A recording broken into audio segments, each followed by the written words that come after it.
Welcome to the Whitetail Advantage Podcast with your host, Brett Bovin. Thank you for tuning in and enjoy the show.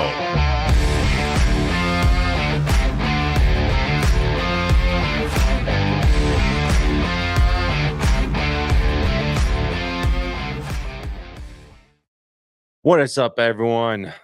Welcome to the Whitetail Advantage Podcast. I'm your host, Brett Bovin, the deucer I thought would be here tonight, but he's not. So we're going to have to put him in timeout whenever he does come back. So kind of a little mad at him. I'm just kidding. Anyways, if this is your first time tuning into the show, thank you. Where have you been? We missed you guys. Each week we do a live show Monday through Wednesday at 9 p.m. Eastern Standard Time. Each week we cover a new state. This week we are in Massachusetts, the Northeast. Oh, man. And it's episode 70. I can't believe, I was talking with a guest, I can't believe we're already at episode 70, and it seems like the other day we were at episode 13. Man, time flies. Anyways, thank you everyone for tuning in. I do ask, though, as the audience, if you can put your quarter in the slot machine, help share the show. That's what I mean by that. I do believe hunting is a dying sport, a dying lifestyle. This new day and age of social media, TikTok, everyone wants to stay inside, stay on their phones. They don't want to go outside and get dirty and play out in the woods. Heck, that's all I wanted to do as a kid. But we need your support to help share the show, to get people back outside. And for everyone that's out there that has been doing it, thank you. It's very much love to you guys, and can't say thank you enough. I did say earlier, though, that we were going to, on last night's show, that we'd be announcing something big tonight. We're going to take a little pause on that. So we're going to put that off. So I apologize. Don't get mad at me. So we'll let you know when we're going to make that announcement. Anyways, though, we are a part of the pro staff with Ghillie Puck. Use the code GP10, GP10, get 10% discount off their products. And with that being said, let's run a quick ad for them.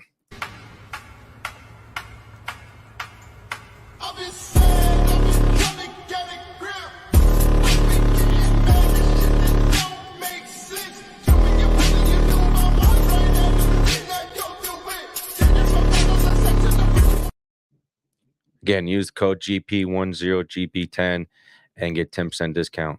Anyways, like I said earlier, it's episode 70. We're in Massachusetts, and let's please welcome, big round of applause for our guest, Patrick.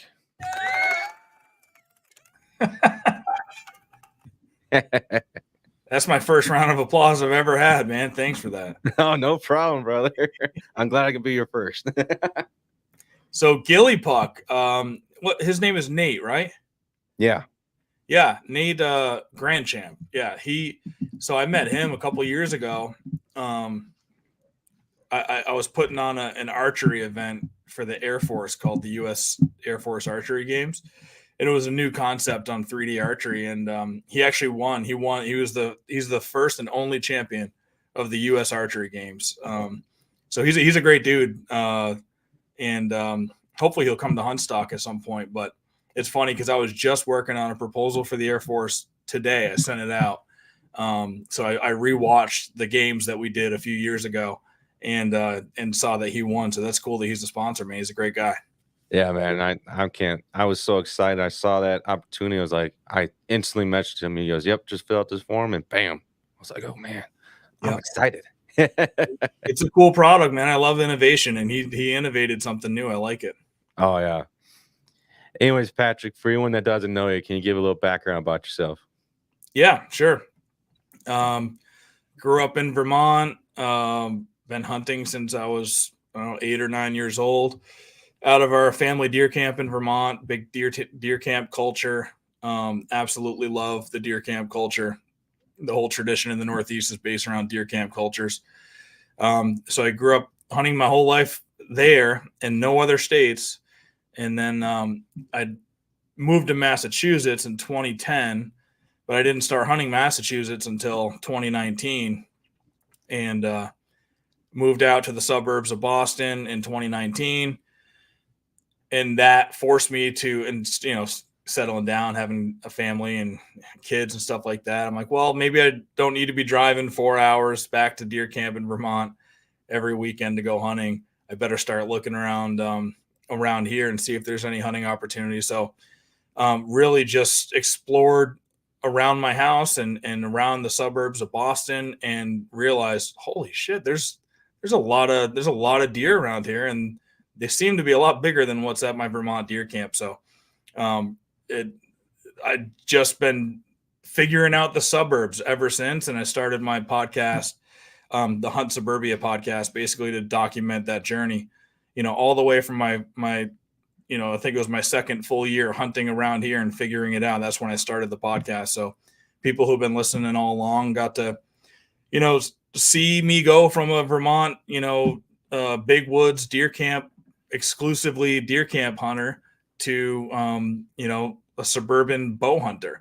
It was all rifle in Vermont. And then here, you have to shoot with a bow. There's no rifle hunting in Massachusetts. There's shotgun. You can hunt with a shotgun or a muzzleloader. But in the suburbs, that's just generally you can't. Most of the towns you can't. So I was like, I better start shooting a bow and figure that out. And so that's what I've been doing. Been taking people along that journey, and it's been a lot of fun. I do. Real quick question. I swear I thought you were holding a trophy in your hand when I first saw your episodes. And the next thing I know, it's a microphone. It's a golden mic. It's the patented golden mic of the Hunt Suburbia podcast. I get a lot of comments about it. Some people hate it. Some people think it looks cool. Story of my life. Some people love my intro song on the podcast. Some hate it. I used to be a recording artist. I say it like quotations. I wasn't, big or anything like that, but I grew up recording music and writing songs and things like that too. So I wrote my intro song to the podcast like the night before. I was like, well, I already got the podcast going out. I need an intro. What am I going to do? Well, might as well just utilize, quote unquote, what talent I have in songwriting. And I wrote it real quickly, recorded it, put it out. I haven't changed it since. It's not the greatest recording. Some people hate it. Some people absolutely love it. No, it's your own, so you gotta love it. No, it's like your signature of your podcast. Like, this is, when you're watching your podcast, when you see that microphone in your hand. Yeah. Those golden mics. Anyway, archery hunting in the suburbs, it seems like a new thing, kind of, but not really. Like, I feel like Seek One kind of really brought light to it. What's it like hunting in that type of environment? Because when you think of hunting, you generally don't think of, I'm going to go hunt in the city or out in that type of setting. You're more out in the woods. Well, it's totally different than the way that I grew up hunting. In Vermont at deer camp, I didn't really scout ever, but being able to hunt around my house, I can scout all the time, and I do scout all the time now. So when I would be going back to Vermont for rifle opener, I would have no plan. I'd just put the gun in the truck, go up and hunt, wake up that morning and really not even know where I'm going, and then just go to a few spots over the years that I had seen deer or killed deer from, and I would just sit at the base of a tree. And that was the extent of the hunting up there. I just didn't have time to scout. It was so far away. So being here, I would say hunting in the suburbs is like anywhere is super important to scout, but here you just really, really have to scout. And it's always a game of, there's so much land that you're not allowed to hunt. There's, depending on what town you're in, there's, you can't go onto private land, even if it's not posted. The majority of the Northeast, if land is unposted, you can hunt it. And in Massachusetts, that's a state law too. You're allowed to hunt any land that's not posted. But then there are town bylaws, you have to go read, you literally have to read all the town bylaws. There's no website that makes it easy for you to look it up. You have to read the bylaws town by town, whatever town you're interested in, and make sure you're adhering to those town bylaws. So a lot of the towns around me, there's bylaws that say it doesn't matter if it's unposted. You cannot go on that property without written permission. So it's like, it's putting a whole bunch of pieces to the puzzle together. but you just really have to do research. It's like it starts out with a bunch of research and a bunch of scouting, and then you're playing the game of, even if you're hunting by the book, you still don't want to necessarily make yourself seen. So you're sneaking around still, because you never know if somebody on the street, is going to get scared. They have no idea. They didn't grow up hunting. They're like, well, who's this person in camo with a bow? And then, they can call police. They can alert neighbor. It just causes a big to do, right? So you're always kind of like slinking around, trying to get into the woods without being seen, leaving your car at home and sometimes taking a bike. Or for me, what I've tended to do now, I started out hunting more smaller pieces when I first started to figure out the suburbs around me. I was hunting more suburban, but now I've gotten to the point where I don't like doing that slinking around, and I don't like that being in the back of my head that somebody could ruin my hunt at any point, even though what I'm doing is right and completely by the law. So I tend to go to bigger pieces of woods, 500 to 1,000 acre patches, a little bit further out of the suburbs, but still that might butt up against neighborhoods, into cul-de-sacs. And I just enjoy those kind of mid-size. For the Northeast, it's a mid-sized patch of woods if you find a 500 or 1,000 acre patch of woods. And that's kind of my sweet spot right now. So when you say that you kind of got to research its own town bylaws, Yep. Is that something like you can find on like Maryland's plain website, or is it something you have to actually look into each town's website possibly? Yeah, that's basically it. You go to the websites, type in the town. Every town's got their government website. You go in there, you open up their they should have a bylaws section in there, some kind of a PDF document or something.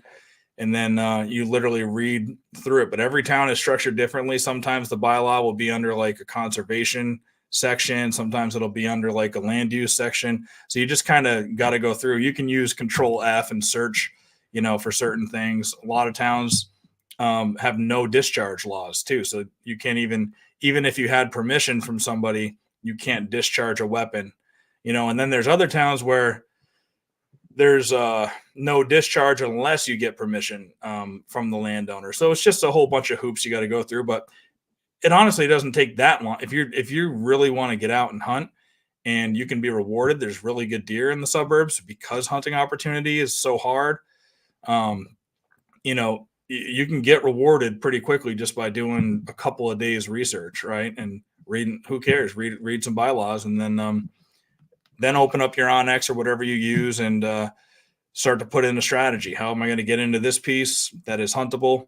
And how am I going to get out of there? And boots on the ground. I do a lot of my scouting during shed hunting season. Like I love shed hunting. And that's when I get most of my intel and where I'm going to hunt, the upcoming fall. And now that I've been hunting the suburbs for about 5 years, I've got my go-to places. I know all the deer that are in there, who's alive, who got killed. And I've been able to, make my ingress and egress, as good as possible without being seen by other hunters. And I always still tend to find places that there's not a lot of hunters around. I don't see hunters in the woods, even though and a lot of people ask me, how is that even possible? Because most people who hunt around here, like they're constantly running into other hunters. They're constantly getting bumped out by other hunters. And I really like to find those little places. It could be just a corner of a property that people are not accessing. And that's where I like to hunt. Cause it's the Vermont deer camp culture in me. The big woods. I don't like to see other hunters in the woods. When you're looking at these places, what are you looking for on, like, you use Onyx? Yeah. Yep. What are you looking for on Onyx that's like, all right, I'm just going to be looking through here and, ooh, I like what that setup is on this. What catches your eye right away? Well, I like swamps. I like really big swamps because those are just kind of natural sanctuaries. A lot of people don't want to go in them. So I like really big swamps. I like, and I argue about this with my partner in hunt stock, Pat Burns, but I like the edges of interstates because it's just another natural barrier. People aren't coming in off the interstate. So it's deer will cross it, but for hunters, like they're not accessing from that point. So if I could figure out how to get tucked into a corner up near an interstate somewhere, even if it takes a long walk to get there, I know I'm more likely to kind of be there by myself.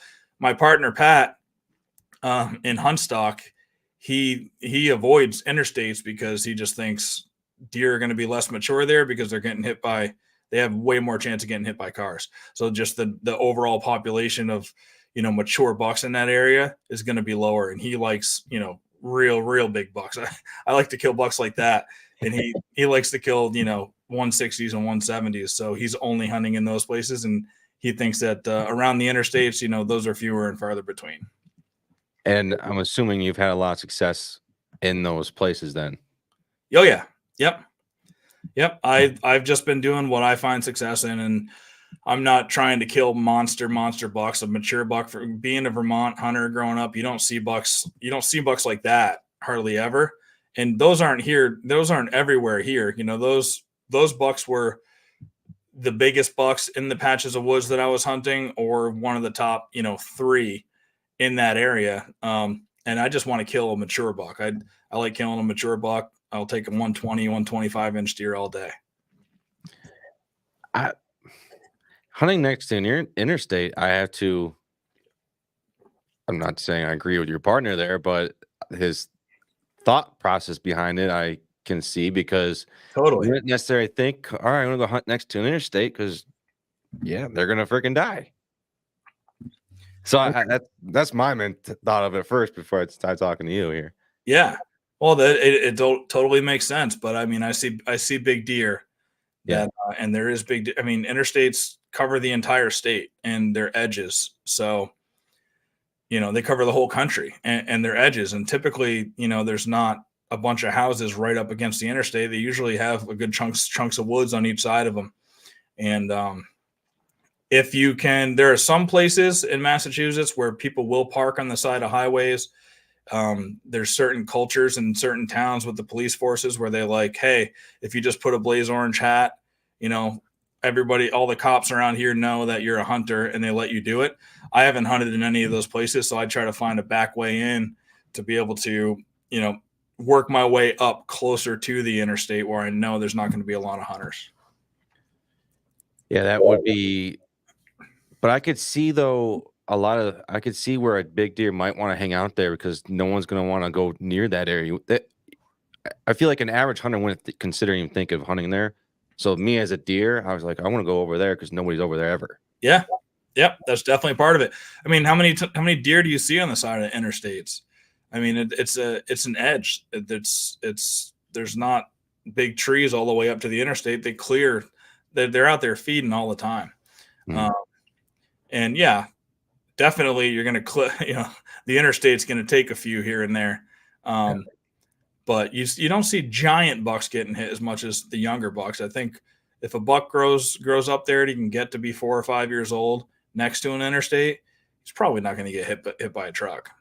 He's probably wise to it at that point.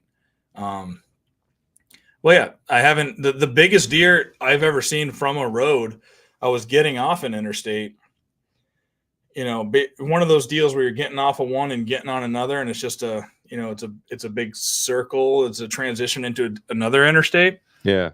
And there was traffic, and I just got done hunting a giant patch of woods, and I was coming home, and there was traffic there. So I was slowly going through that transition, and there was just a monster, probably a 160, 165, looking over the guardrail, like just over the guardrail, right at the peak of that curve. And I was like, oh my God, that's the biggest buck I've ever seen. I marked it I like screenshotted the map and then looked at it at home. And I was like, it's not a huntable place. It was around a reservoir, a city reservoir. I think it was actually Cambridge, Massachusetts. And there was like a peninsula that went out. It was probably 60 acres into the reservoir, and it came up, the fat part of the peninsula came up to the road right where he was standing, and he just must live in that 60 acres. There's a that circle that went around was another probably 30 acres across. Like he probably goes over there in the middle of the night and feeds around, messes around over there, but it wasn't a lot of land, but he just lived there safely and grew to an old age. It was an incredible buck. Oh man. I wish I could see that baby. Dude, he just rose up. He was like really high and tall tines everywhere. And that was super cool. That's really what started me thinking. I'm like, if he can live right there in that little 60 acres, and that was the biggest buck I'd ever seen in my life up to that point, and the biggest one I've seen from the road ever. That started me thinking about, well, maybe I should look at interstates a little bit more. Yeah. How long have you kind of been hunting near interstates now? The last 5 years, and I'm not always hunting near interstates for sure. That's just one of the things I like to look at. Big swamps, interstates. Also, you like to hunt around towns. Some towns are basically sanctuaries, because it's extremely hard to hunt. All of the public land in that town is unhuntable. You can get private permission and hunt little pieces here and there. I like to find those places, do my research, find the unhuntable places, and then reverse engineer that. Find out how many pieces around the edges are huntable. How can I hunt it? Whether it's trying to get, I haven't done much trying to get permission. I have one permission spot. I've hunted it 2 times. But haven't, I've seen deer, haven't seen a big buck. Basically every spot that I hunt is publicly available hunting, that is around one of those things that I like, a big swamp, the edge of an interstate, or some piece that's unhuntable to the public. Like you're not allowed to get in there. Find the edges and hunt in the places you can, because you're just going to get bigger bucks because they're growing in those unhuntable places. They're growing in the swamps wherever they feel safe, and they're not going to get a lot of human intrusion. I'll make sure I word this question right. For someone that doesn't generally hunt, they've only hunted out in the woods, and they're trying to maybe get into more of the suburban type setting, what would you tell them to kind of be prepared for? Like, what should they do when they try to go ask like for permission? What's it like actually hunting in basically someone's like backyard? What's something that they should kind of start preparing themselves? Yeah. So first, with the permission thing, there's a lot of tips and tricks, but I don't do any of them because I don't go knocking on doors. But my partner Pat is really good at getting permission. I would say if you're going to try to get permission, and Ty Forbes, who you just interviewed too, he's really good at that as well. He gets a lot of private permissions, and you want to just be yourself. You want to be presentable. Maybe what you don't want to do is go during deer season and like show up, and say, hey, can I go hunt this piece? Maybe go and try to get shed hunting permission first, and some of these places are 5 or 10 acres, but you say, my buddy Pat, he'll show up with like a small antler. He's got hundreds of sheds. Show up with a small antler and knock on the door and, hey, how's it going?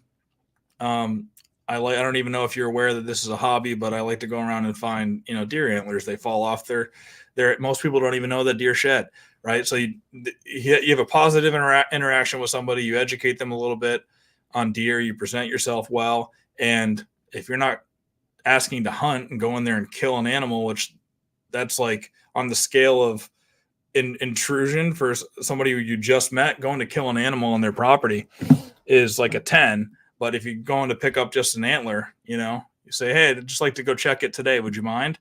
That's a 1. So doing that, getting in that way, developing a relationship, maybe you find something there and you come back and you show it to them. Maybe you give them the antler you brought. And if they have a dog, like my buddy Pat, if they have a dog, he'll leave the antler he brings up to show them and say, hey, your dog can have this. They'll love it.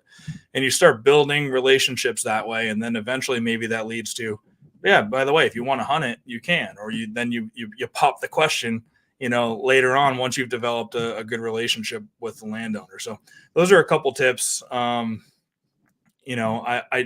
should be trying to get more permissions. But there's so much public land available, and what I've been doing so far works for me. And I like figuring out the places that I've been hunting these last 5 years. I like learning more about them every year. And and I tend to go further out instead of in towards Boston. I tend to go further out now as I'm expanding my zones. It's because hunting in the suburbs is it's an acquired taste, man. There's definitely, you're going to hear people mowing their lawn. You're going to hear kids playing in the backyards. You know, the deer in those areas probably get accustomed to that, but it kind of sucks, like hunting and having all this noise and this background noise going on. So you got to be prepared for stuff like that. You got to definitely be prepared to have some interactions with people that aren't used to hunters or want to know what you're doing. That hasn't really happened to me much, just again, because I'm doing less of the small pieces of really suburban hunting and more 500 to 1,000 acre pieces. So I don't run into that too much, but I have had it happen here and there. You got to get really clever with where you're going to park and really clever with your access points. Sometimes I just ride a mountain bike. If I'm hunting close to home, I'll ride a mountain bike somewhere just on the road, or an e-bike. I got an e-bike a couple of years ago, used that quite a bit. Put the e-bike in the truck and drive to a public lot where maybe a lot of the hunters are parking and hunting from, or, just park on a power line, or, somewhere that is legal for you to park, and take your bike and ride it on the road, a little bit to get to a better access point. So it's just really learning different ways to get into the properties, unseen and without causing any issues. I can't tell you how many times I've been out in my tree stand, and next thing I know, I hear a lawnmower or my mom running the leaf blower nonstop. And I look, it's like, all right, it's 5 o'clock. She's got to start doing it, start pissing me off. So here it comes. Next thing I know, I'm looking down my watch. All right, it's 7 o'clock. She's been doing it for 2 hours now. Yeah. Thanks, Mom. I'll even text her sometimes like, hey, you can quit anytime now. Thank you. I came out here for some silence. You're ruining it. You definitely get used to that in the suburbs, man. I mean, the most suburban place that I hunt is in my back. I have an 1.5 acres that attaches to my acre that came with the house I bought. And that 1.5 acres is, I bought it when I moved in. Some guy had it. It was an island. There was no way to access it. He used to own the adjoining house of my neighbor. He sold that house, and then he just kept that island of land back there. So I like literally, when I moved in, I just like looked at all the maps on, the GIS system. I think it's probably a national thing. You can go into the ArcGIS, and now you can just use OnX, but I didn't have OnX then. And, saw who owned it. They had his address. I sent him a letter to the address. Hey, would you be interested in selling this? I just bought this property here. And, that worked out, and I bought that. So I don't hunt that very often, although I should, because there's a lot of big deer back there. I missed like a 140 my first year in the house when I bought that. I missed a 140 back there. 2 years ago, after I tagged out, I walked down there to go check my camera, because when I'm tagged out, it's like, all right, I'm just going to go check cameras now. And that kind of keeps me in the game a little bit. And I went down to go check my camera that I had down in the back of my 1.5 acres. And this giant 145 to 150 inch 8-pointer was the brother of that middle one there. That middle one, he was like 127. He's got curved out brow tines, chocolate rack. I could just tell this buck was related. He had curved out brow tines, the same kind of frame, but he was just so much bigger. And I was checking that camera, and he came right down, like basically right under where my ladder stand is back there. And big deer do move through there, but I don't hunt it very often, just because you always feel like, I don't know what it is. You feel like you're hunting more when you're not hunting out of your house. And it's different because I was just telling you, I love hunting out of my deer camp, walking out the back and killing something. And I killed one deer back there, 6-pointer above here. But that's the most suburban hunting that I do, is right back there. And I can hear all the neighbors. And I've got a neighbor bear that in November, of course, it's usually one of the few times that I'm back there hunting for the year. He'll be cleaning his yard out, all the leaves, and going out there with a wheelbarrow and he just goes back and forth, dumping leaves. But I stay sitting there because whenever he stops, I end up seeing deer. They move through there, and I don't know if he's raking up acorns while he's raking up those leaves and dumping them. They seem to go over kind of where he's where he lays those leaves out. He spreads them out in there, makes all this noise, and I'll just wave to him. And he does his thing for two hours sometimes, and I just sit there and I wait. And yeah, that's not like the purest way of hunting for sure. You mentioned deer camp up there in like Vermont. What's it like? Do you still have that same type there in Massachusetts of deer camp, or is it kind of different? Like you can't beat back at Vermont deer camp. What do you mean? Like you grew up there in Vermont, correct? Yeah. Yep. What's it like from deer camp there to where you're at now? In terms of like, is there deer camp culture in Massachusetts? Yeah. Is there a difference? There are a lot of similarities? What's it like? I would say like anywhere west of where I am, where you start to get bigger woods, there's a lot of deer camps. Western Massachusetts is very much like an extension of Vermont and New Hampshire and Maine.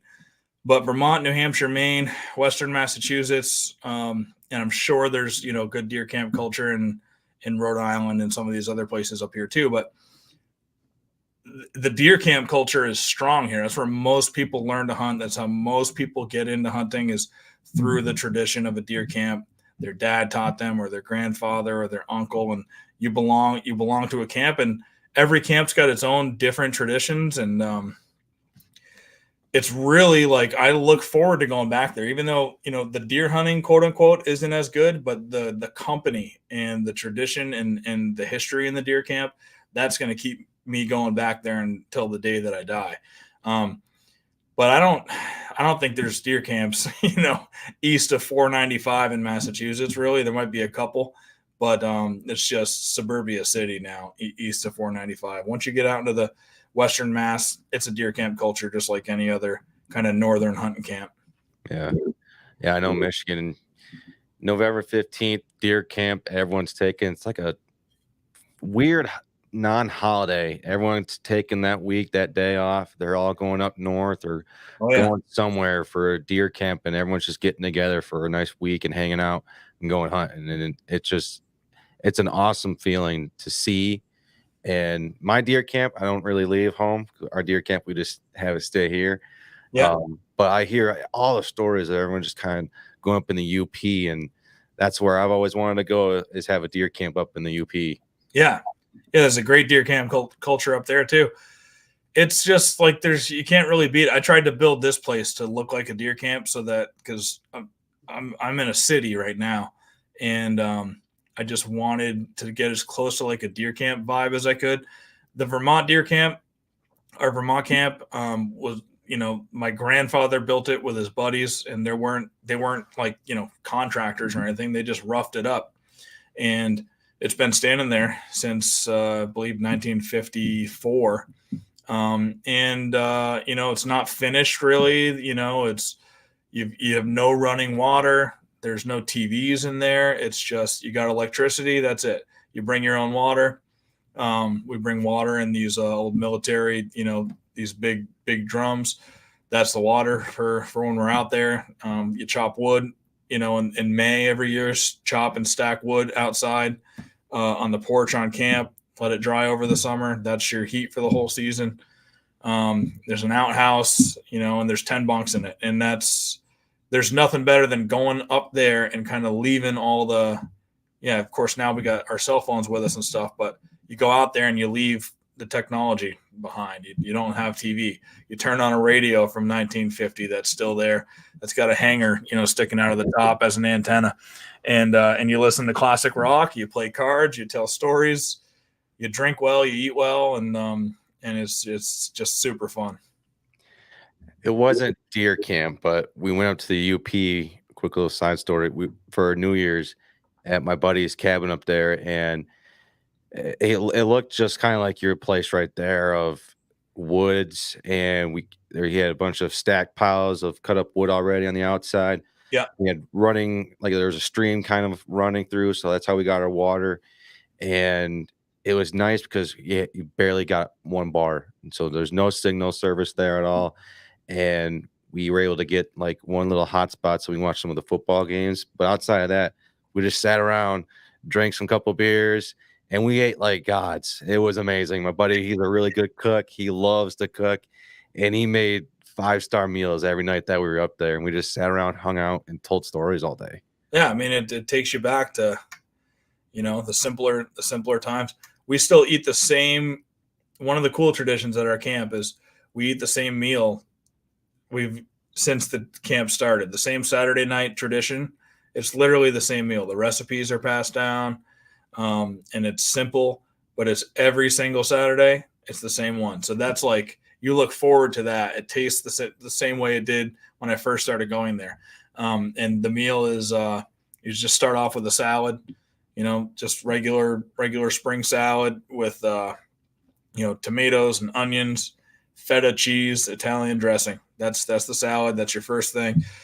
We usually bust out the red wine at that point and drink them out of little wax Dixie cups. And then the main course is just pasta with the sauce is like the main thing that's been passed down, like this sauce. It gets tinkered here and there a little bit, but just a great red sauce with spicy sausage in it.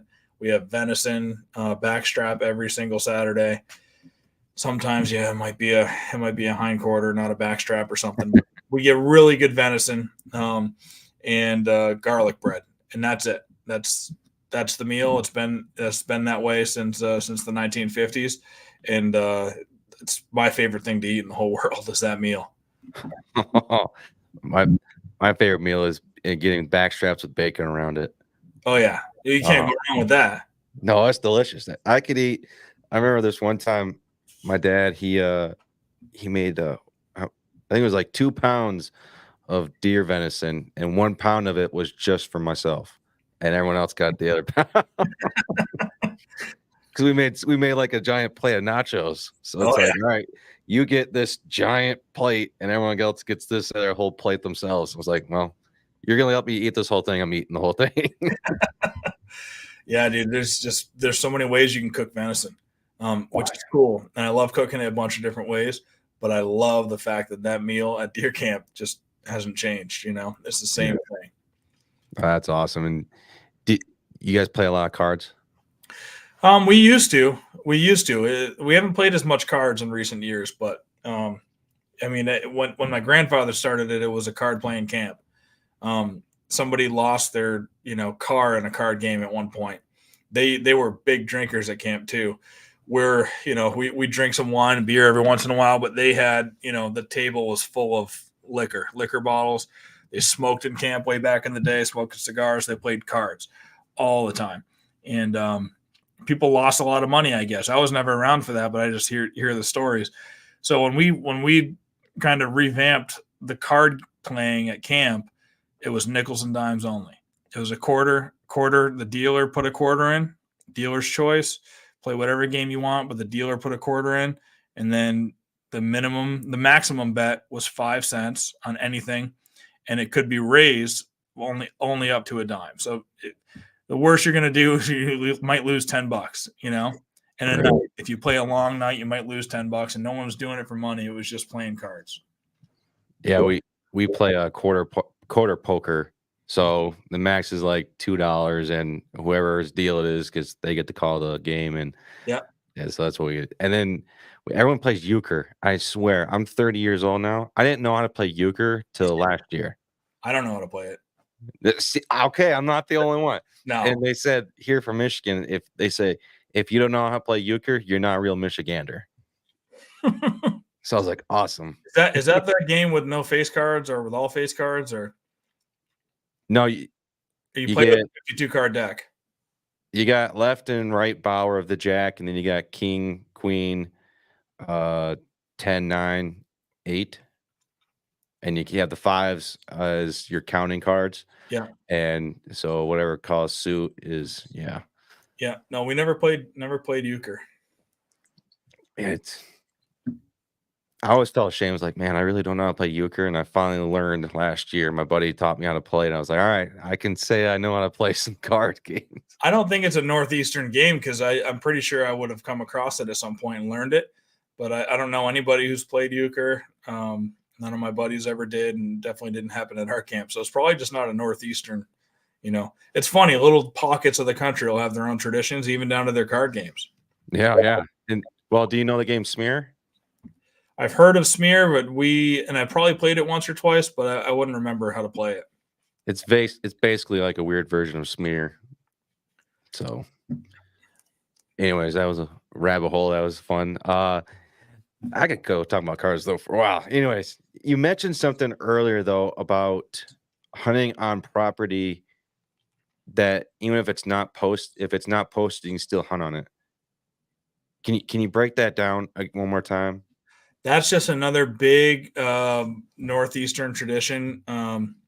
Goes back to the beginning of hunting. And a lot of places up here, like vast parcels are owned by paper companies, timber and logging companies. And, if those got posted, it would devastate the hunting world, the amount of space. There's so many hunters and, we're in a smaller part of the country, but there is big woods. But I think it kind of stems from that where you can hunt anywhere that's unposted. It's just kind of it's a law in New Hampshire, Maine, Vermont, and Massachusetts. And there might be a couple other states, but I know those 4 for a fact. You can it's in the laws. If the land is not posted, you're allowed to hunt it. If somebody doesn't want you hunting on their land, they post the land, and that's the way it has to be. But then again, there's town bylaws. I don't think there might be in New Hampshire, southern New Hampshire, some town bylaws too. I don't think there's anywhere in Vermont where there's even a town bylaw. It's just a state. You can go hunt anywhere. Same thing with Maine. I think southern Maine, where you start to get around Portland and some of these cities that are, more suburban and urbanized. There's probably some town bylaws that override it, but yeah, it's just part of the culture here. So you can hunt anything that's not posted. Is there, when you said it could cripple, I'm going to use the word cripple the hunting, is there not a whole lot of public land outside if those land were posted? There is. There definitely is some public land. I think Maine is the one. In New Hampshire, you've got the White Mountains, and it's a couple 100,000 acres. Maybe even more than that of just big mountainous woods. That's national forest. Vermont, you've got the Green Mountains that go up the middle of Vermont, and that's all big national forest. You can hunt all of those places. The problem is, and it's not really a problem, but they're not logged. So they're very small deer densities there. There's big bucks if you want to work hard and get in there, and that's great. But it's like once you get into the good land that's been logged, that's got better forage and better food and regeneration, all that stuff, it's all owned by the logging companies, and the logging companies don't post their land. They leave it open as part of the tradition. Well, that's cool. And so it's really mainly kind of like in those states that you were talking about. Have you heard any other places that might kind of be doing that? No, I think it's just Maine, Vermont, New Hampshire, and Massachusetts. I guess I should learn more about Michigan stuff. I mean, I don't know about Michigan, but it could out there. But then once you start getting west too, everyone gets territorial about their property. Yeah. Oh yeah. Because there's a lot of places where it's like, man, I'd love to hunt there, but some type of paper company owns the land, or some power company or a farming company that owns the land. It's like, man, I don't care about the whole 500 acres. I just like this 5 acre and that piece right there that I want to get access to. Yeah. And I can't get to it. So do you guys have paper company land out there? I thought we did. I don't know where, because I know these guys will own 200,000 acres, and they'll be abutted up against other giant patches where 1 million acres of land could be owned congruously by a few different paper companies. That's like Maine mostly, like northern Maine is all like it's mostly paper company. There's very little public land up there. So that's why I say like if those things got posted or if you weren't allowed to hunt on them, you know, that just throws the entire tradition on its head, and it would never be able to get to that level. There's a mutual respect between like the paper company owners and the hunters, but there's used to be that same mutual respect. It's starting to get a little worse, where even if you own 300, 400 acres in Vermont, New Hampshire, or Maine, most guys wouldn't post their land because and their neighbors wouldn't, and their neighbors, so you can just hunt all of everybody's land that connects. But now it's starting to get a little bit different with people moving up out of Boston and up, you know, getting second homes and buying property in Vermont, New Hampshire, southern Maine, and then they post their stuff right away. You know, that's happens quite a bit now. So more and more you're getting posted property in the southern parts of those northern states, Vermont, New Hampshire, and Maine.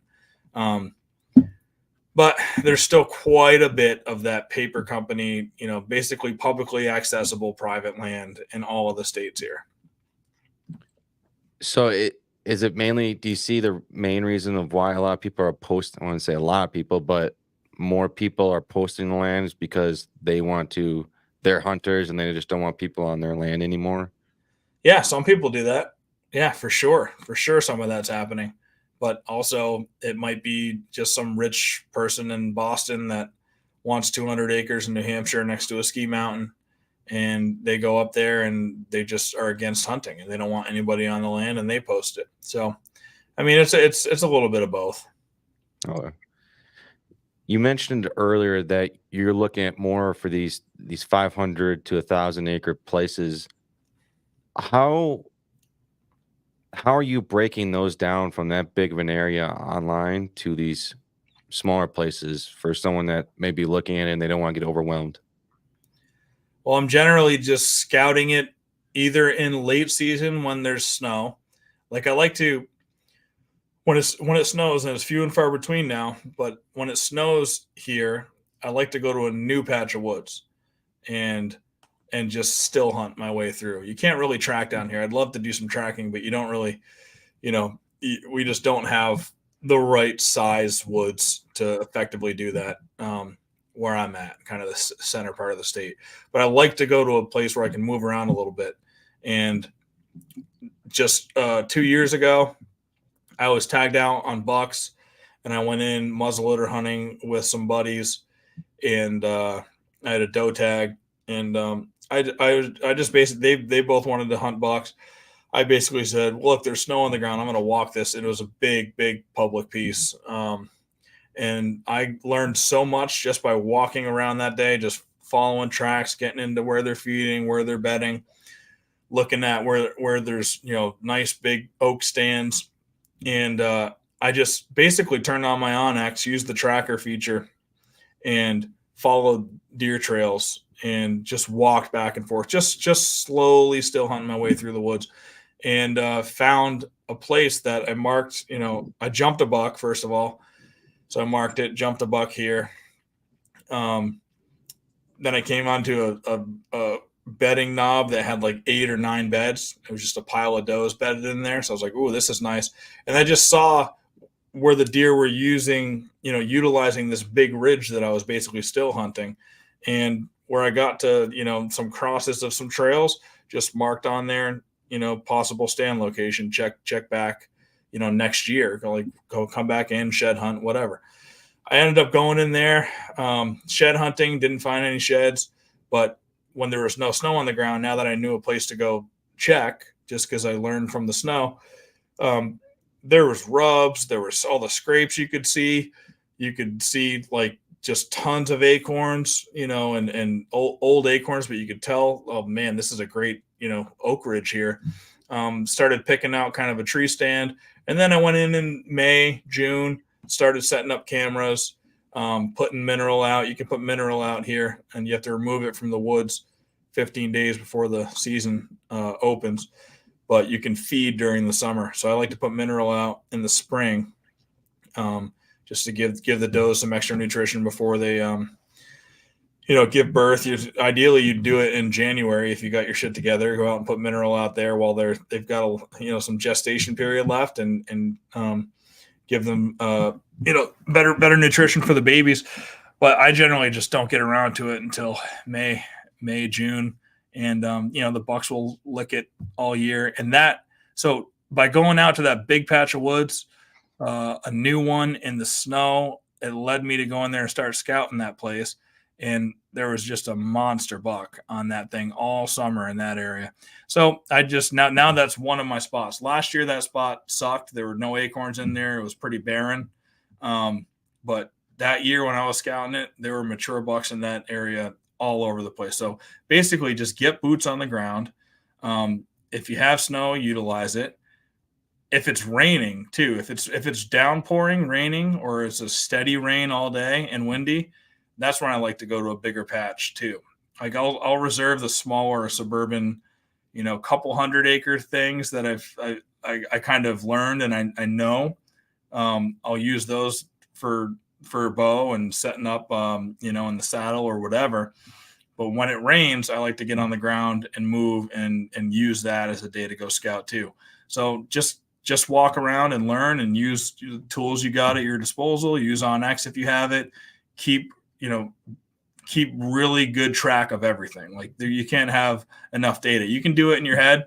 You don't need to use an app, but just remember the important things. And when you find a spot that looks good, you're going to know it. There's just going to be tons of sign.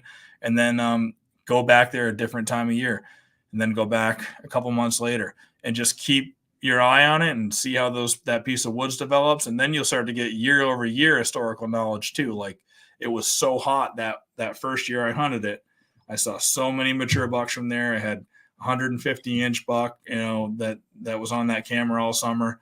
Had some encounters with him.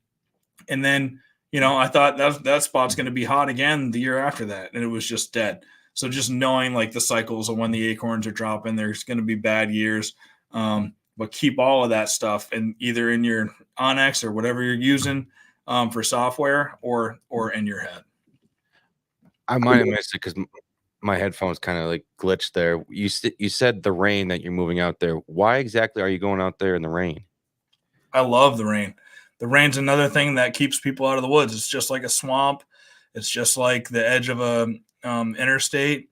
When it's raining, you pretty much have the woods to yourself. Not a lot of people like to hunt in the rain. I like it. You get wet. And then once you come to peace with you're going to be wet, it's like almost like a transcendent thing all day. You're soaked, but it's so quiet. You're really quiet walking. The deer can't hear you. They have a harder time smelling you, a harder time seeing you. All of their senses are dampened a little bit. I've killed probably two of the 4 good ones in the last 5 years on rainy days. Now, if it's downpouring, you got to make sure your shot is good. I don't hunt with a bow in the downpour very much. But if it's downpouring and it's super windy and it's during gun season, I love that. I'll go out and have, the best time I have all year in those types of days. I do love kind of going out there in the rain because I just feel like, I don't know what it is, but sitting out there in that nice little sprinkle, I just feel like that's real true hunting weather. It's like you're cold, you're shivering a little bit. I got my bow right here, and it's nice and dark, and you see it's dark, and I love that feeling. You gotta suffer a little bit. The more that you suffer, then the better the reward is. That's why, like Vermont, when you kill a deer in Vermont, even if it's like a little 6-pointer, it's really hard hunting out there. If you work hard for it, like that little 6-pointer feels just as good as, a bigger buck around here. It's, I think we're just kind of conditioned to want to go through some suffering a little bit, but honestly, it just doesn't feel like suffering anymore. Like the rain, to me, it just doesn't feel like, unless it's 38 degrees and it's pouring rain, those are the hard days to get through, especially if you're just sitting in a stand. I had one of those days last year, but like what you're talking about, that kind of sucks. But if you're on the move in the rain, it's an amazing experience. I remember, I think it actually was Halloween. I talked about it on yesterday's show. It was just a light sprinkle and a light snow sprinkle as well. And I'm not gonna lie, I strongly believed it was a great day to be out in the woods. And granted, I only saw like one deer, nothing big or anything. But man, that day sucked because it's just cold and there's just a slight breeze. So my knees are frozen. I can't keep them. They're constantly shaking. And I'm not gonna lie, that was a fight to get through the rest of the night. Oh yeah. If you're in a stand and that's happening and it's not November, then it's going to be really hard to stay in that stand and not want to go get warmed up. I couldn't get home fast enough. Do you fish? Yeah. Well, when I can. Fishing's been a hard time for me to get to, but yeah. But you know how you always kind of feel like when rain is just starting fishing as a sprinkle and the water's like glass, you're just like, oh man, this is fishy weather.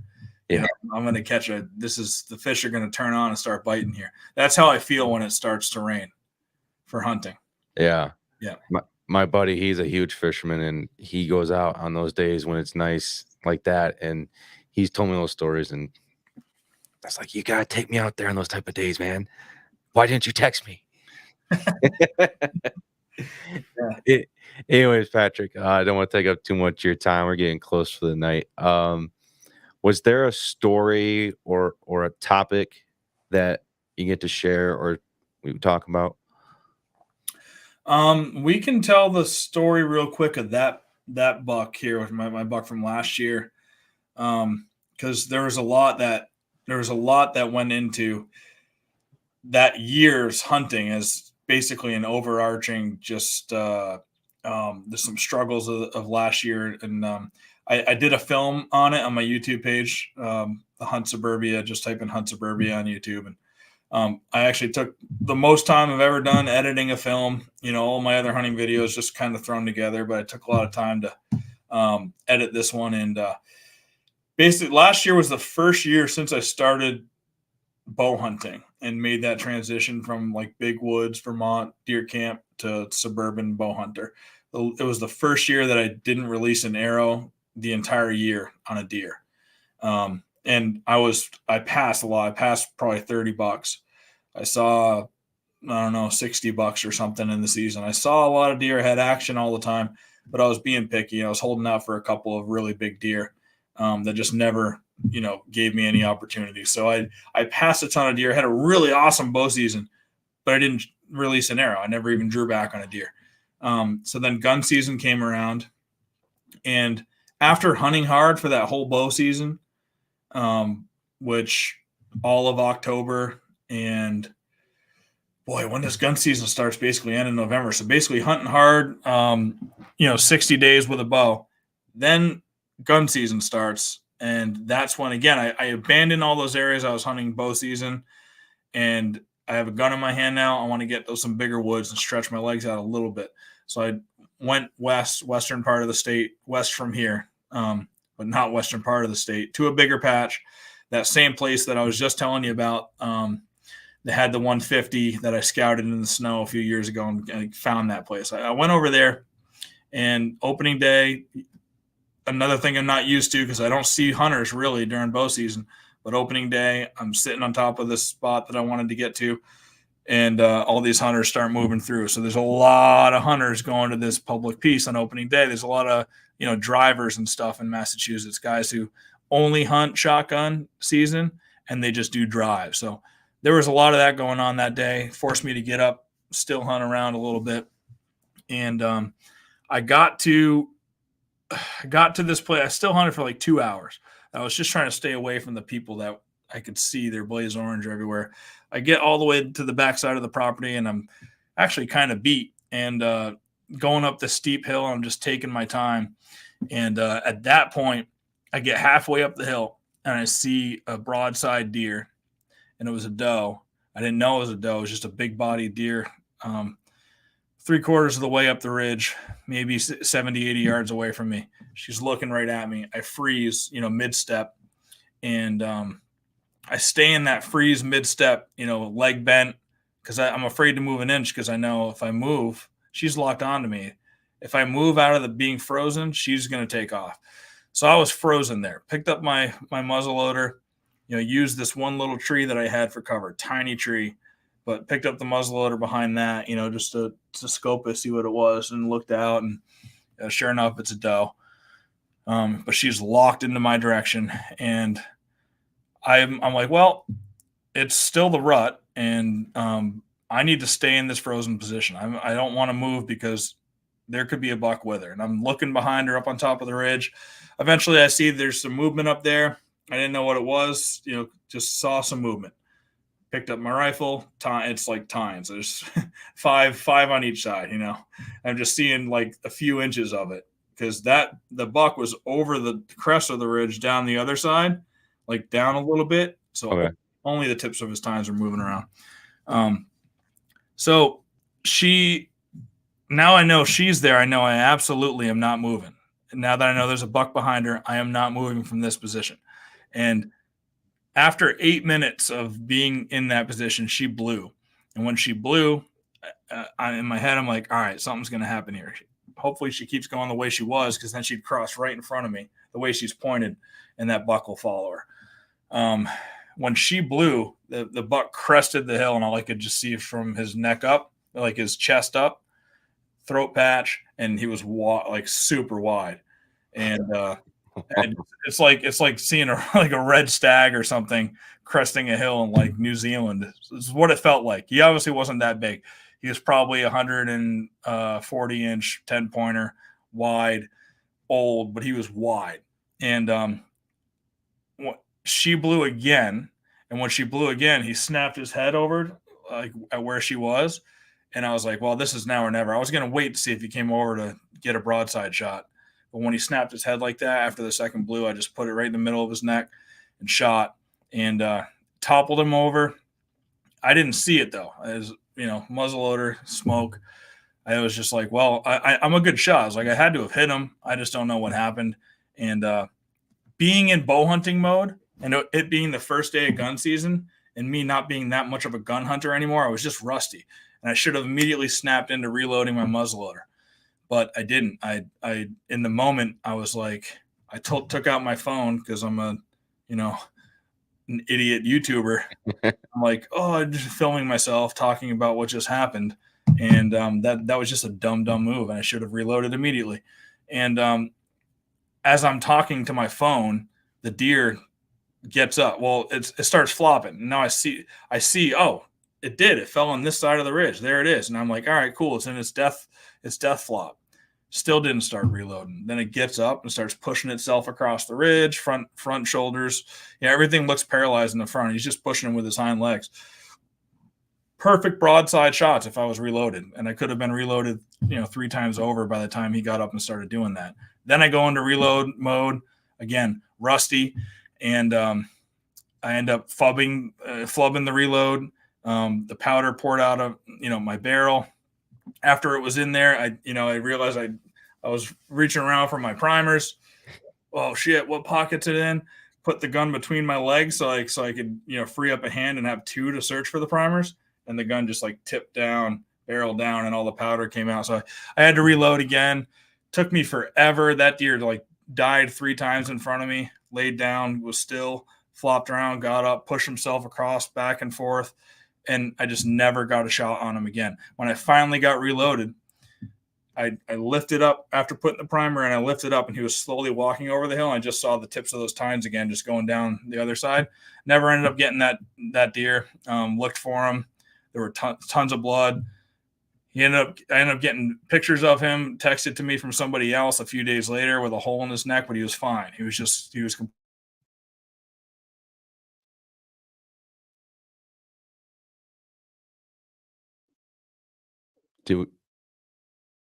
Patrick, you there?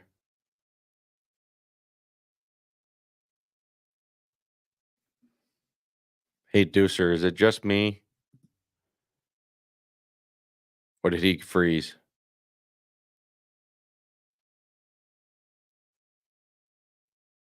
Am I losing my mind?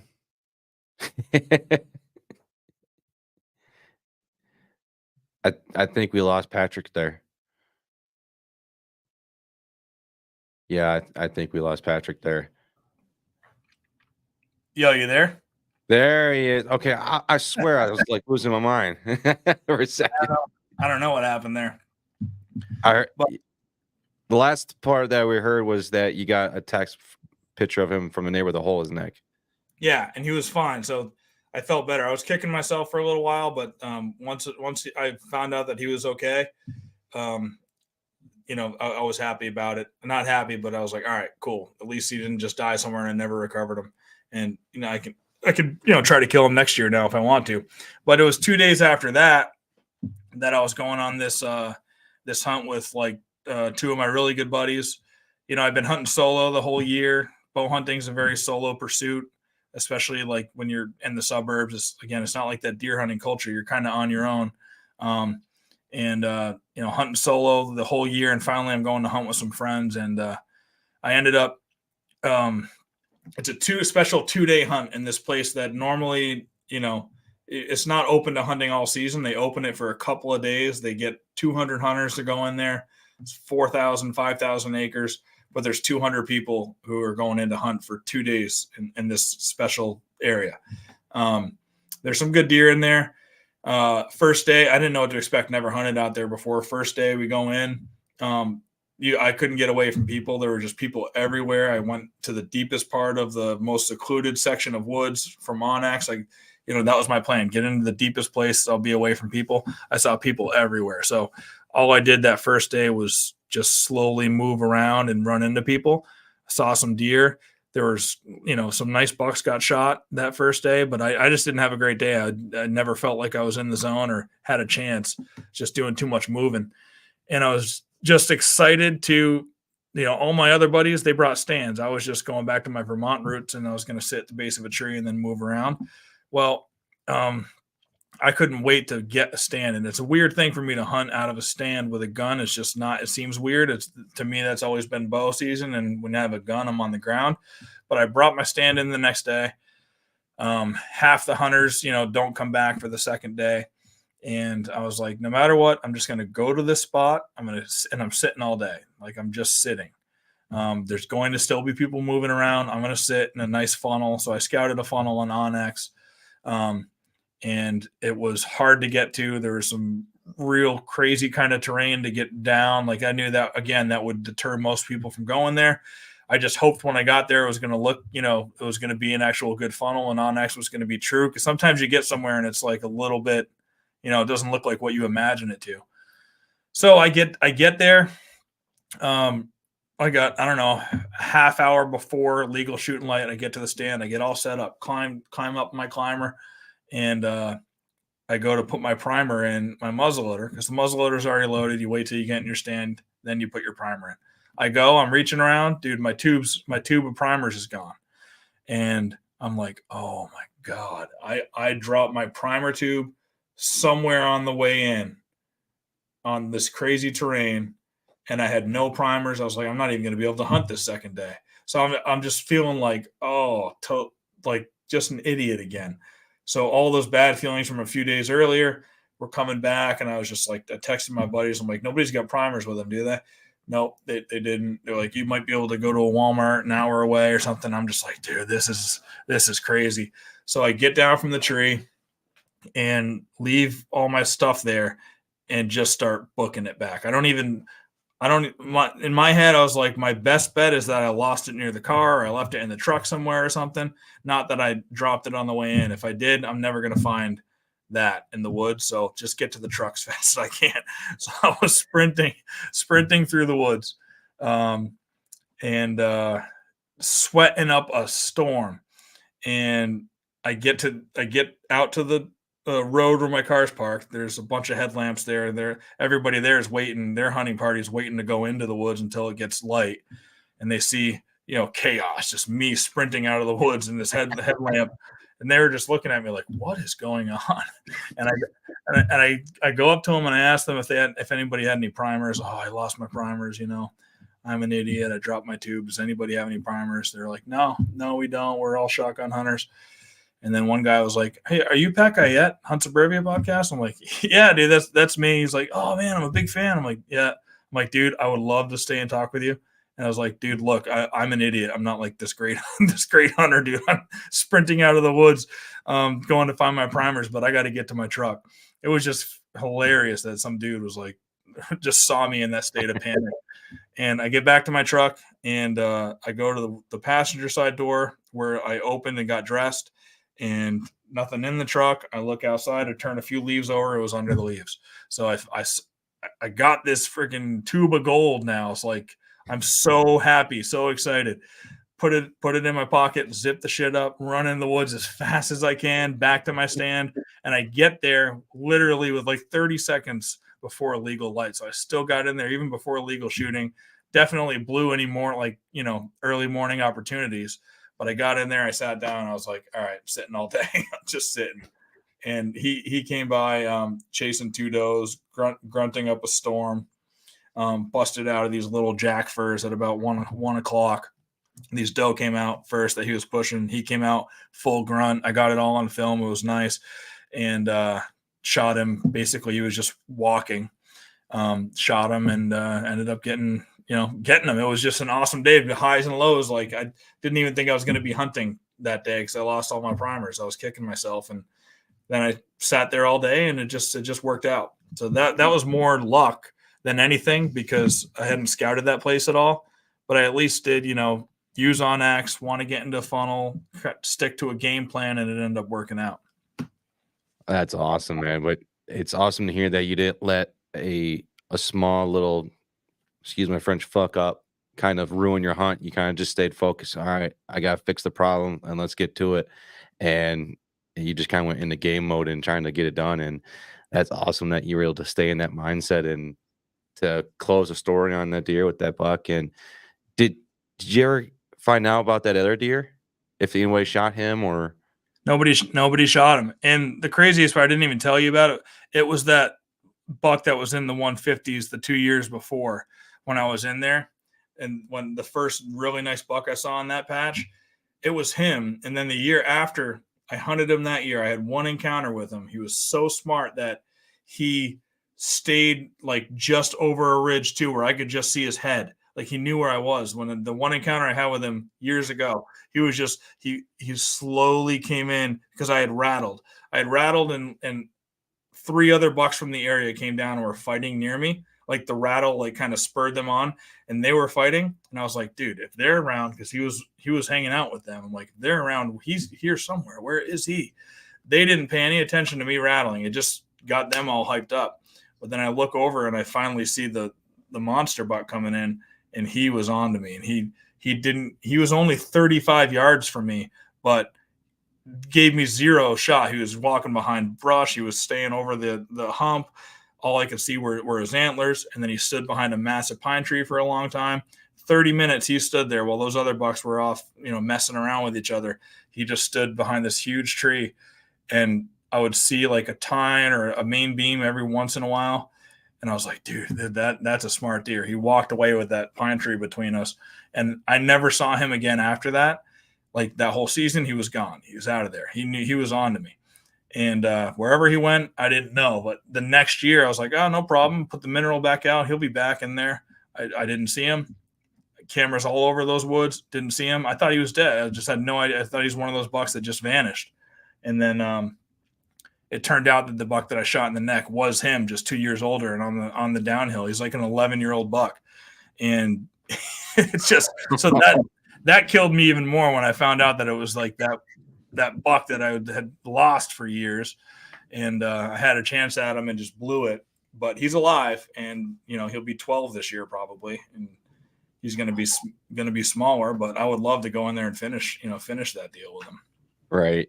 Oh man, that's awesome to hear though that it's the same deer. And man, talk about a roller coaster of emotions though that you went through at that time of the year, man. And oh yeah, that's hunting, man, and that's why I love it, man. You have highs, you have lows, and it's stories that you'll just remember every small detail from 4 years ago. You'll remember every little thing from the time you woke up to the time you went to bed, whether it's good or bad.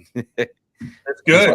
It's good, man. Yeah. The best memories we'll ever have, you know? Exactly. It's the best version. It's the healthiest version of crack. It's like they say that hunting is. Yeah. Yeah.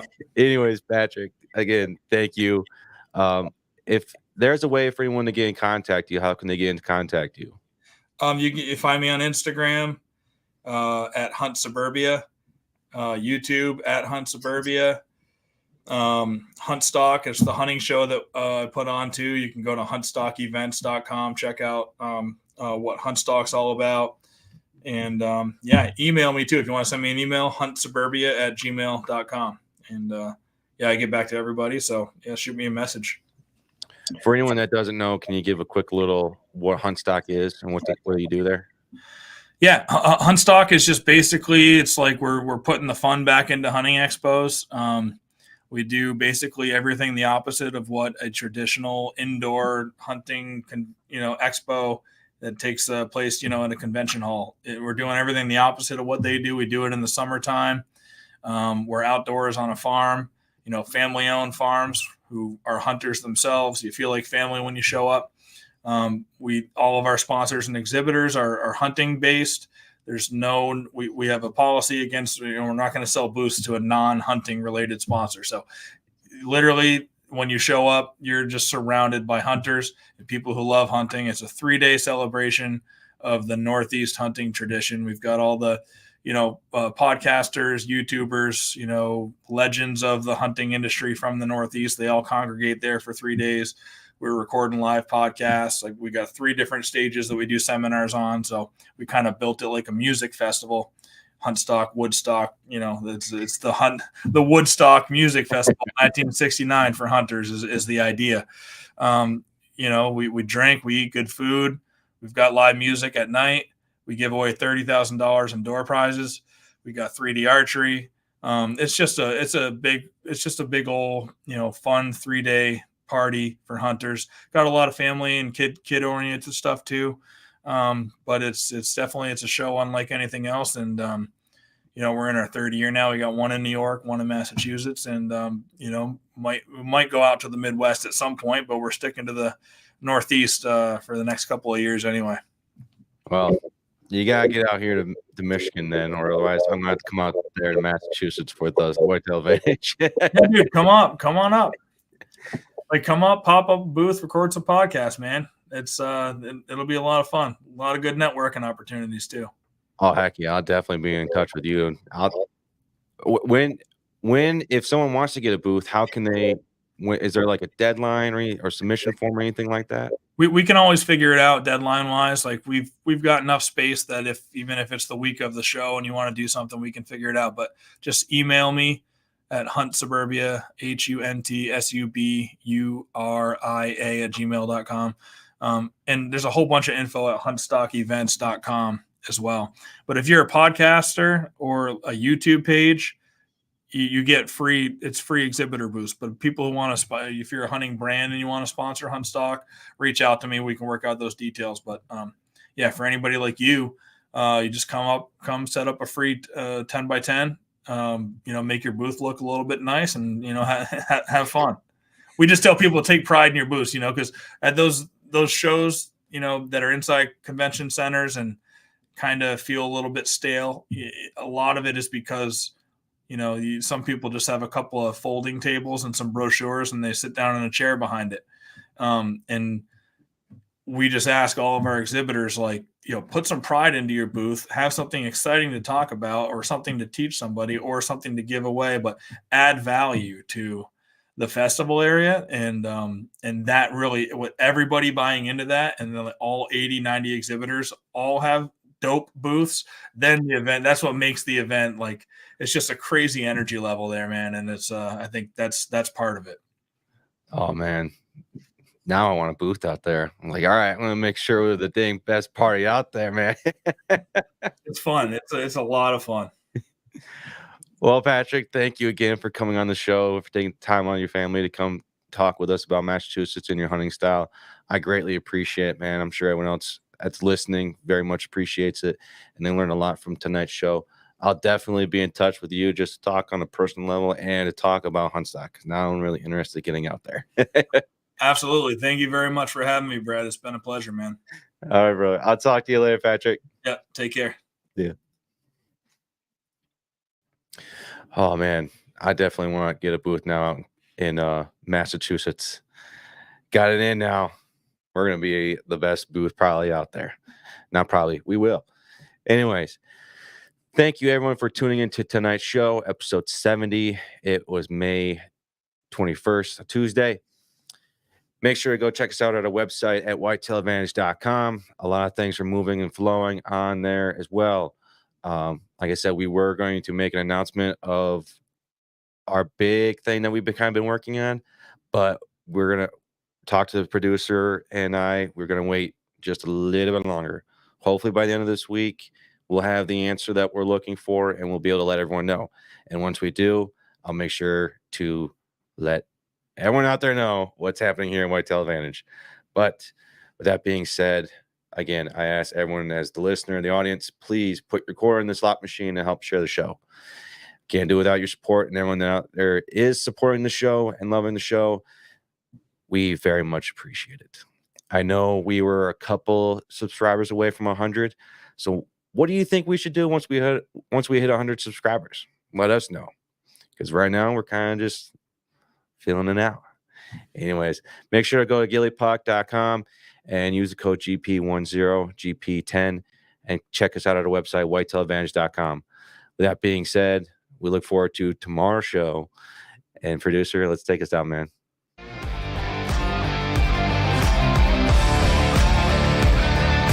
Thank you for tuning in to another episode of the Whitetail Advantage Podcast. We hope you enjoyed the show, and we will see you next time.